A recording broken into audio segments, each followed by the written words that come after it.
Let's bring in Bryce Miller, columnist and a great one for the UT. He's actually in Louisville covering the Kentucky Derby.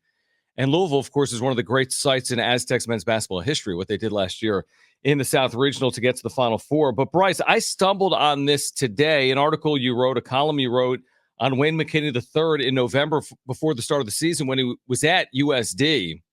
And I was blown away, A, with your writing, and B, with his story, which is the fact that he lost his father, who was murdered when he was 5 years of age. And he's also overcome non-Hodgkin's lymphoma as a young man growing up before he got to the University of San Diego. So, you've written about it. You know a lot more. You've spoken with him. But can you speak on what he's overcome just to get to college basketball, let alone the opportunity that's going to present him to him next year with San Diego State? Yeah, it's fairly incredible all that he had to deal with, in his childhood. Either one of those things would be an incredible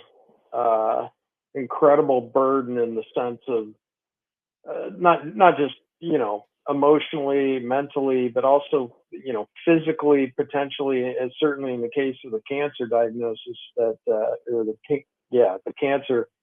To try to continue to play basketball at a level like that. So on a lot of levels, we met, I don't know how many times, 2 or 3 times at a coffee shop on Linda Vista and walked through all of it. His whole life, he'd never really talked about any of it. In fact, the cancer, he kept that from all but his coach, essentially, at Coronado. He's not aware if any of his teammates knew about it. So he decided that it was time in his life to kind of open up about all those things. But it was just striking to think, one, he was clearly a talented basketball player. I mean, the numbers back that up. The things he'd done on the court back that up.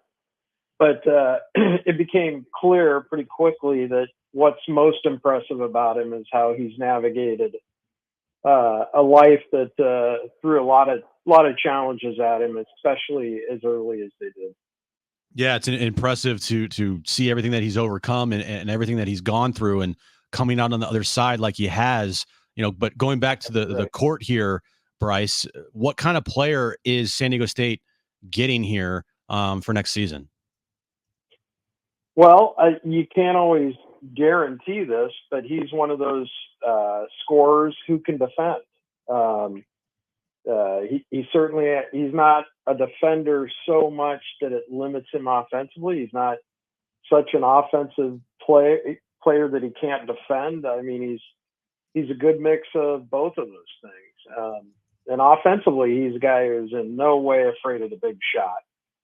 He's taken a lot of them, including some game winners at USD. So he's got the right mix of tools, I think, in terms of that offense-defense ratio thing, but kind of the confidence in his game to take big shots and some of the things, he's not only willing to do, but able to do, makes him a fairly complete player. We all know that when you make a step up to a program like San Diego State, very obviously what they've done in recent years, the Mountain West Conference, on a lot of levels, this is a big step up for him. So that's a different sort of test, and you won't know till you know. But out of the starting gate, he's certainly got a lot of the right tools. It seems like a tough individual to bet against, which sometimes is also in the DNA and psyche of a San Diego State men's basketball player as well.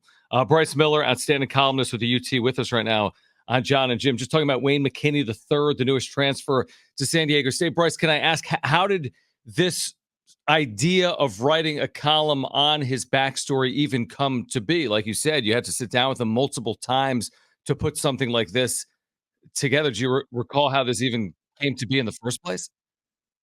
It was the season before I even talked to him. I'm talking in November, you're talking to somebody at the beginning of another season.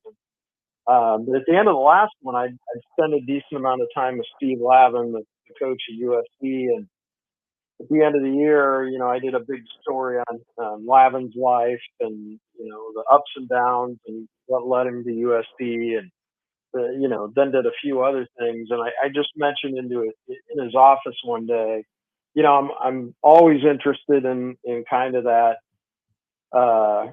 story that takes you away from the court.